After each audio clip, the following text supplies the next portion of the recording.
+2 ശേഷം എല്ലാ സ്റ്റുഡൻസും ചോദിക്കുന്ന ഒരു ചോദ്യമുണ്ട്, ഒരു സ്റ്റേബിൾ ആയിട്ടൊരു ജോബ് കിട്ടാൻ ഏത് കോഴ്സാണ് തിരഞ്ഞെടുക്കാൻ? അത് ഏതാണെന്ന് നമുക്കിന്ന് നോക്കാം. നിങ്ങൾക്ക് ഹെൽത്ത് കെയർ മേഖലയിൽ വർക്ക് ചെയ്യാൻ താല്പര്യമുണ്ട്, എന്നാൽ MBBS പോലെ 5-6 വർഷം സ്പെൻഡ് ചെയ്യാൻ താല്പര്യമില്ല. അങ്ങനെയുള്ളവർക്ക് റൈറ്റ് ആയിട്ടുള്ള ഒരു കോഴ്സാണ് മെഡിക്കൽ ഇമേജിംഗ് ടെക്നോളജി. പക്ഷേ 2025 ഈ കോഴ്സ് സ്റ്റിൽ വർത്ത് ആണോ? സാലറി ഒക്കെ എങ്ങനെയായിരിക്കും? ഇന്ത്യയിലും അബ്രോഡുമുള്ള ജോബ് മാർക്കറ്റ് എങ്ങനെയായിരിക്കും? ഇതെല്ലാം നമുക്ക് ഇന്ന് ഡീപ്പായിട്ട് നോക്കാം. എല്ലാ ഹോസ്പിറ്റൽസും ഡയഗ്നോസ്റ്റിക് സെൻറ്റേഴ്സും കംപ്ലീറ്റ്ലി റിലൈ ചെയ്യുന്നത് ഇമേജിംഗ് ഡിപ്പാർട്ട്മെൻറ്റിലാണ്. ഒരു പേഷ്യൻറ്റിനെ വളരെ എഫക്റ്റീവായിട്ട് ഡയഗ്നോസ് ചെയ്യാനും ട്രീറ്റ് ചെയ്യാനും ഡോക്ടർമാരെ ഹെൽപ്പ് ചെയ്യുന്ന എക്യുപ്മെൻറ്റ്സ് ആണ് x ray, MRI scan, CT scan എന്നിവ.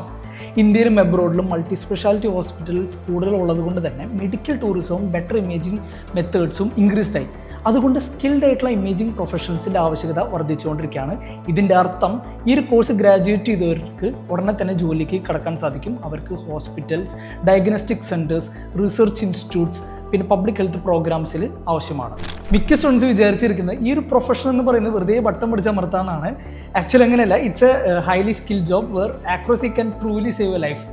അപ്പോൾ നിങ്ങളൊരു മെഡിക്കൽ ഇമേജിംഗ് ടെക്നോളജിസ്റ്റ് ആയി കഴിഞ്ഞാൽ നിങ്ങളുടെ ഡ്യൂട്ടീസ് എന്തൊക്കെയാണെന്ന് നമുക്കിപ്പോൾ നോക്കാം. ആദ്യം x ray, MRI scan, CT scan, ultrasound പോലെ ഇമേജിംഗ് എക്യുപ്മെൻറ്റ്സ് ഓപ്പറേറ്റും മെയിൻറ്റെയിനും ചെയ്യുക. പിന്നെ high quality diagnostic images capture ചെയ്യുക. പിന്നീട് റിപ്പോർട്ട് കൊടുക്കുന്നതിന് മുമ്പ് ക്യാപ്ചർ ചെയ്ത ഇമേജസ് ആക്യുറേറ്റ് ആണോ എന്ന് റിവ്യൂ ചെയ്യുക. പിന്നെ പേഷ്യൻസിനും നിങ്ങൾക്കും കൊളീഗ്സിനും റേഡിയേഷൻ എക്സ്പോഷർ വരാതിരിക്കാൻ സേഫ്റ്റി പ്രോട്ടോക്കോൾസ് ഫോളോ ചെയ്യുക. പിന്നെ ഡോക്ടേഴ്സ്, നേഴ്സസ്, റേഡിയോളജിസ്റ്റുകളെ ഒക്കെ ഇനീഷ്യൽ അനാലിസിസിന് വേണ്ടി അസിസ്റ്റ് ചെയ്യുക. പിന്നെ പേഷ്യൻസിൻ്റെ കംപ്ലീറ്റ് റെക്കോർഡ്സ് ആക്യുറേറ്റ് ആയി മെയിൻറ്റെയിൻ ചെയ്യുക. അപ്പോൾ ഇതൊക്കെയാണ് ഡ്യൂട്ടീസ്. എന്നാൽ ഈ റോളിലേക്ക് കയറാൻ വേണ്ടി you should cover anatomy, imaging physics, radiation safety and clinical practice. പിന്നെ നിങ്ങൾ ഇമേജിംഗ് എക്യുപ്മെൻറ്റ്സ് ഓപ്പറേറ്റ് ചെയ്യാൻ സ്കിൽഡ് ആയി കഴിഞ്ഞാൽ നിങ്ങൾക്ക് ഉടനെ തന്നെ വർക്ക് ചെയ്യാൻ സാധിക്കും. നിങ്ങൾ 3 to 4 years ഈ കോഴ്സിലേക്ക് ഇൻവെസ്റ്റ് ചെയ്യാൻ പോകണം. അപ്പോൾ ഇത് ഫൈനാൻഷ്യൽ വർത്ത് ആകുമോ? നമുക്ക് നോക്കാം. ഇന്ത്യയിൽ ഫ്രഷർ ഗ്രാജുവേറ്റ്സിന് ഒരു വർഷം 2 to 4 lakhs വരെ ചെയ്യാൻ സാധിക്കും.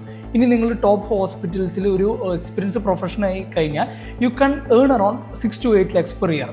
ഇനി അബ്രോഡിലും മിഡിൽ ഈസ്റ്റിലൊക്കെ you can earn around 15 to 25 lakhs per year. ഇനി ഓസ്ട്രേലിയ, കാനഡയിലൊക്കെ നിങ്ങൾ ലൈസൻസ് എടുത്തതിന് ശേഷം 30 മുതൽ 45 ലക്ഷം വരെ ഒരു വർഷം ഏൺ ചെയ്യാൻ സാധിക്കും.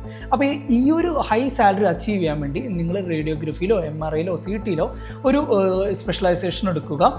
പിന്നെ അഡീഷണൽ സർട്ടിഫിക്കേഷൻസ് പെർസ്യൂ ചെയ്യുക. പിന്നെ if you are planning to work abroad, start preparing for your licensing during your degree. ഈ ഒരു മേഖലയിൽ right college can significant impact your career. പ്രോപ്പറായിട്ടുള്ള എക്യുപ്മെൻറ്റ്സോ അല്ലെങ്കിൽ ഹോസ്പിറ്റൽ പാർട്ട്ണർഷിപ്പ് ഇല്ലാത്ത കോളേജസിൽ നിങ്ങൾ പഠിച്ചു കഴിഞ്ഞാൽ നിങ്ങൾക്ക് ജോലി കിട്ടില്ല. അപ്പോൾ നിങ്ങൾ ഈ ഒരു കോഴ്സിനെ പറ്റിയ കോളേജ് തിരഞ്ഞെടുക്കുമ്പോൾ കുറച്ച് കാര്യങ്ങൾ ശ്രദ്ധിക്കാണ്ട് അതിന് മുമ്പ് ഇതല്ലാത്ത വേറെ ഏതെങ്കിലും എലൈഡ് ഹെൽത്ത് ആൻഡ് കോഴ്സുകളെ കുറിച്ചിട്ട് ഒരു ഫുൾ ഡീറ്റെയിൽഡ് വീഡിയോ വേണമെങ്കിൽ just tell me the comments. അപ്പോൾ നിങ്ങൾ ആദ്യം കോളേജിന് ഏതെങ്കിലും ഹെൽത്ത് സയൻസ് യൂണിവേഴ്സിറ്റിയുടെ റെക്കഗ്നേഷൻ ഉണ്ടോ എന്ന് ഉറപ്പുവരുത്തുക. പിന്നെ വെൽ എക്യുപ്പൈഡ് ഹോസ്പിറ്റൽസിലോ ഡയഗ്നോസ്റ്റിക് സെൻറ്റേഴ്സിലോ പ്രാക്ടീസ് ഇൻറ്റേൺഷിപ്പും പ്രൊവൈഡ് ചെയ്യുന്നുണ്ടോ എന്ന് നോക്കുക. പിന്നെ പ്ലേസ്മെൻറ്റ് അസിസ്റ്റൻസ് പ്രൊവൈഡ് ചെയ്യുന്നുണ്ടോ എന്നതും കൂടി ഉറപ്പുവരുത്തുക. എനിക്കറിയാം +2 ശേഷം റൈറ്റ് ആയിട്ടുള്ള കരിയർ കണ്ടുപിടിക്കുക എന്ന് പറഞ്ഞാൽ അത്രയും ടഫായിട്ടുള്ള കാര്യമാണ്, especially when you want A stable and demand career. എന്നാൽ മെഡിക്കൽ ഇമേജിംഗ് ടെക്നോളജി ഇതിനെല്ലാത്തിനുള്ളൊരു ഉത്തരമാണ്. ഇപ്പോഴും നിങ്ങൾക്ക് ഈ ഒരു കോഴ്സ് നിങ്ങൾക്ക് സ്യൂട്ട് ആകുമോ എന്ന് ഡൗട്ട് ഉണ്ടെങ്കിലോ അല്ലെങ്കിൽ നിങ്ങൾക്ക് ഈ ഒരു കോഴ്സിനെ കുറിച്ചൊരു കൂടുതൽ അറിയാൻ താല്പര്യമുണ്ടെങ്കിൽ നിങ്ങൾക്ക് ഈ സ്ക്രീനിൽ കാണുന്ന നമ്മൾ എന്നെ കോൺടാക്ട് ചെയ്യാവുന്നതാണ്. I will help you step by step and I will also help you to find the right college for this course. അപ്പോൾ നിങ്ങൾക്ക് ഈ ഒരു വീഡിയോ ഇഷ്ടപ്പെട്ടിട്ടുണ്ടെങ്കിൽ please subscribe to our channel. Thank U.